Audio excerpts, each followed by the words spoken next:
This is the first video lecture of the biology, and in this video we are going to discuss about the sexual reproduction of the flowering plants. Okay, you know better about that. Flower is the modified stem or leaves. Is it clear? Flower is a modified stem or leaves. There is four parts. There is four parts in the flowers. That is calyx, corolla, androecium, and then gynoecium. Calyx, corolla, androecium, and gynoecium. Four parts. Calyx. Let's understand by the figure.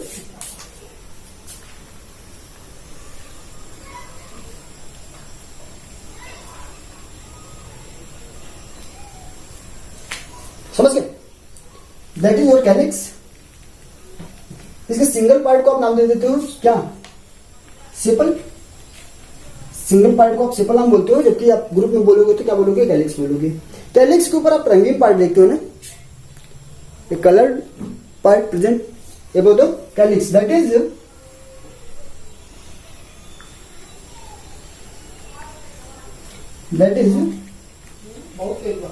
Corolla. That is corolla. And single part को आप क्या बोलते हो? इसके petal. Petal बोलते हो ना. इसके बाद यहां पर होता है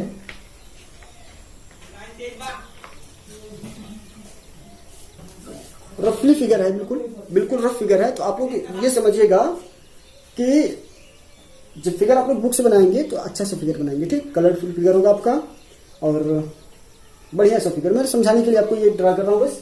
तो ये हो गया हमारा गाइनोसियम, जिसे आप बोलते हो पिस्टिल. पिस्टिल बोलते हैं ना इसको. पिस्टिल और कार्पेल. इसको कार्पेल या पिस्टिल बोलते हैं. और इसके ही आप ग्रुप को क्या बोल देते हैं? गाइनोसियम. गाइनोसियम. और गाइनोसियम के बाद क्या आ जाता है हमारा?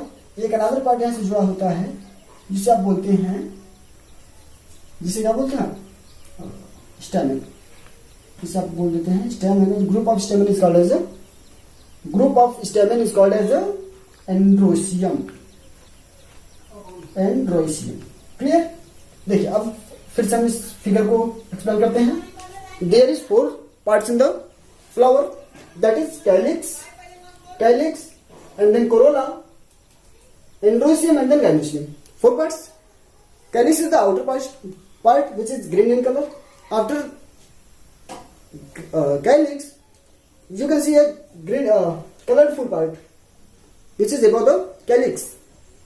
That is corolla, which attracts the insects. आप समझिए कि किसी भी फ्लावर की तरफ आप अट्रैक्ट होते हो. आपको रोज दिख जाता है, आपके पास आपको लोटस दिख जाता है, कीचड़ के अंदर लोटस प्रेजेंट है, पर आप उसको क्या करते हो? प्लग करने का प्रयास करते हो. क्यों करते हो पता है? क्योंकि वो अट्रैक्ट कर रहा है आपको. क्या उसकी लिप्स अट्रैक्ट करती हैं हमको? लिप्स नहीं, क्योंकि हम जा रहे होते हैं तो क्या किसी की लिप्स को तोड़ते हैं क्या? नहीं. फ्लावर दिखता है तो तोड़ लेते हैं हम लोग. तो जो ये कलरफुल पार्ट है ये हमको अट्रैक्ट करता है. ये किसी भी इंसेक्ट को अट्रैक्ट करता है अपनी ओर, है ना. इंसेंस भी तो इसी में होता है. महक होती कि नहीं होती? अब आगे बात की जाए तो androecium is the male reproductive organ of the flower. क्या? Androecium is the male reproductive organ of the flower. और लास्ट में आप बात कीजिए किसकी? गाइनोसियम की. Gynoecium is the female reproductive organ of the flower. Clear? Is it clear? आगे चले.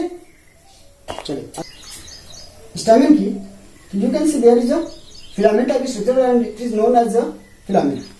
The name of this filament type structure is called as filament. ठीक. And then you can see a bilotic structure. That is there is a bilotic structure and this is called anther of the stamen. ये बाइलोटिक structure को आपने नाम दे दिया anther का, which is present on the top of the stamen. और इसके बाद एक फिलामेंट स्ट्रक्चर को नाम ही आपने दिया है फिलामेंट का. एंथर को जब आप कट करते हो इस तरह से आप डिवाइड कर दीजिए.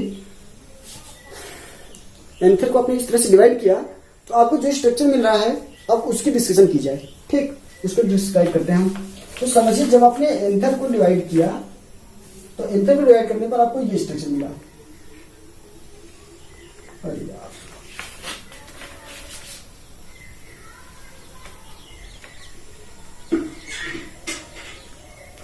कुछ इस तरह का स्ट्रक्चर मिला आपको। इस स्ट्रक्चर को आप नाम क्या देते हो? इसके एक पार्ट को बोला जाएगा थीका। इसके प्रोजेक्ट मतलब थीका बोलेंगे। थीका दिख रहा है क्या आपको? सॉरी, ज्यादा ऊपर हो गया।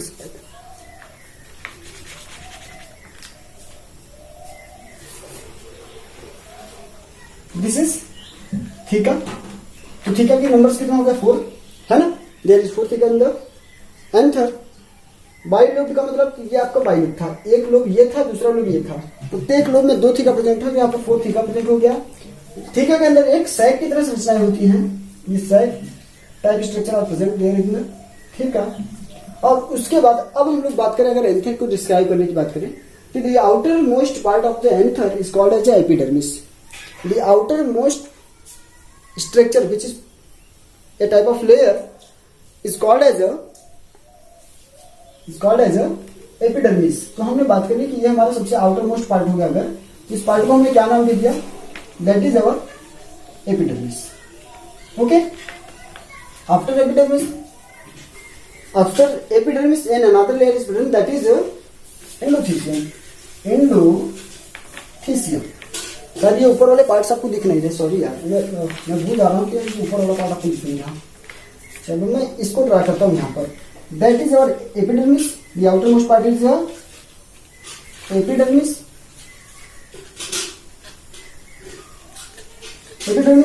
After epidermis, then another layer is present. That is our endothecium. ये क्या हो गया हमारा? endothecium. स्पेलिंग देख लीजिएगा आप लोग ऊपर, शायद ये होगा यहाँ पर endothecium सही है। Endothecium. And after endothecium, there is another layer, that is middle layer, present in the, that is middle layer, and the last layer of the anther, which is present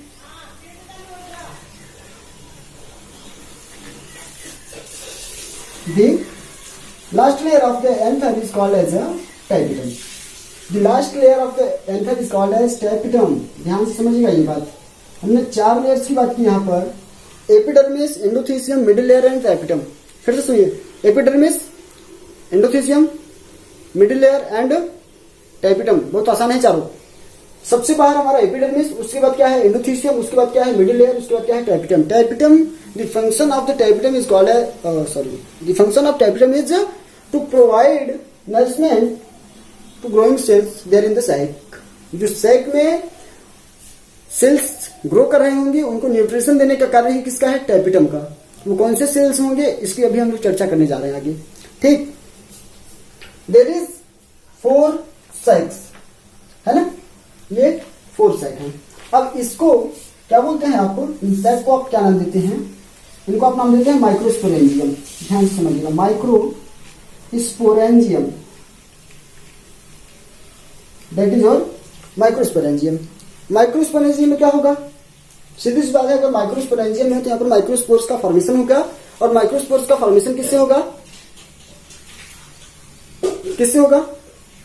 microspore mother cell से। Microspores mother cell मतलब यहाँ पर lots of microspores mother cells are present, that is microspores mother cells. ये बड़ा important है, ये microspores नहीं है, ये क्या है? माइक्रोस्पोर्स मदर सेल्स हैं जो माइक्रोस्पोर को फॉर्मेट करेंगे आगे। और वही माइक्रोस्पोर क्या करेगा? पोलन ग्रेन्स को फॉर्मेट करेगा। पोलन ग्रेन्स के फॉर्मेट होने के बाद मिल्क गैमेट बनेंगे। ठीक, तो अभी हमने कहाँ तक सीखा? That is epidermis, endothecium, middle layer and then tapetum. Tapetum के बाद क्या आ गया? ये साइक के अंदर क्या प्रेजेंट है? माइक्रोस्पोर, क्या बोलते हैं यार? Microspore mother cell, that is microspore mother cell. अब इसके माइक्रोस्पोर मदर सेल से माइक्रोस्पोर का फॉर्मेशन कैसे होगा, पोलन ग्रेन्स का फॉर्मेशन कैसे होगा, इसको हम लोग पढ़ने जा रहे हैं। तो ये समझिए आपका क्या हो गया?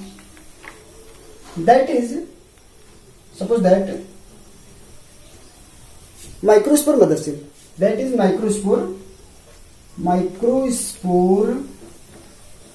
mother cell. It will undergo meiosis. It will undergo meiosis and become changed into two cells. That is first cell and that is second cell. There is a layer present. There is a layer present above the two cells.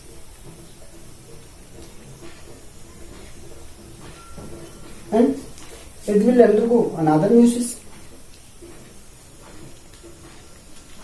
अब ये जब दोबारा से meiosis में participate करेगा तो ये two cells another two cells में डिवाइड हो जाएंगे. अगर तो अब ये 4 सेल्स को बनाने जा रहा है और ये जो 4 सेल्स का फॉर्मेशन हो रहा है इससे आप 4 माइक्रोस्पोर्स बोलेंगे. ध्यान से समझिएगा. इस होल स्ट्रक्चर को आप बोलते हैं माइक्रोस्पोर टेट्रॉड. माइक्रोस्पोर टेट्रॉड बन गया. ये 4 स्ट्रक्चर जो बने हैं माइक्रोस्पोर टेट्रॉड हैं. कैसे बने? Microspore mother cell undergoes meiosis, then the microspore mother cell divided into 2 cells. ठीक, ये 2 सेल्स में डिवाइड हो गया. These 2 cells further meiosis. These 2 cells undergoes further meiosis and it will form 4 cells. That is microspore tetrad. That is microspore tetrad. Sorry, that is a microspore tetrad. अब ये microspore 4 microspores का formation हो गया. अब microspore से pollen grains का formation किस प्रकार से होगा इसको समझते हैं. तो इसके किसी एक माइक्रोस्पोर को हमने उठा लिया.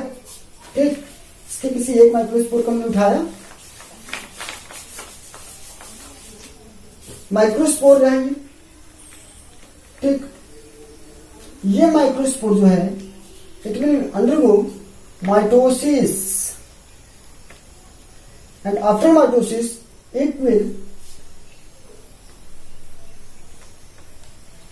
formate 2 nucleated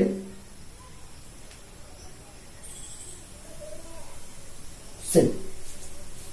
ये माइटोसिस करेगा जिसमें साइटोप्लाज्म तो डिवाइड नहीं होगा पर ये न्यूक्लियस आपका 2 पार्ट्स में डिवाइड कर दिया. ठीक, ये न्यूक्लियस 2 पार्ट्स में डिवाइड किया और इस दूसरे वाले न्यूक्लियस के पास में एक नए सेल वॉल का फॉर्मेशन हो जाता है. जब इसके आसपास में एक सेल वॉल फॉर्मेशन होगा तो ये कैसा बन जाएगा स्ट्रक्चर. ध्यान से समझिएगा.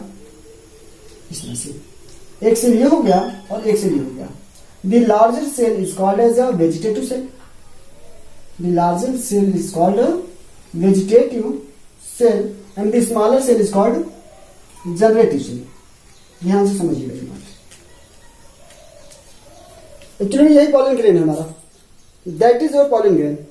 पॉलन ग्रेन में हमें 2 सेल मिलेंगे. एक बड़ा वाला सेल मिलेगा, दूसरा छोटा वाला सेल मिलेगा. द बड़ा वाला cell the greater cell is called as a vegetative cell and the smaller cell is called as generative cell. The outermost layer of the pollen grain is made up of sporopollenin. मैंने क्या बात की? The outermost, ध्यान से समझिएगा. The outermost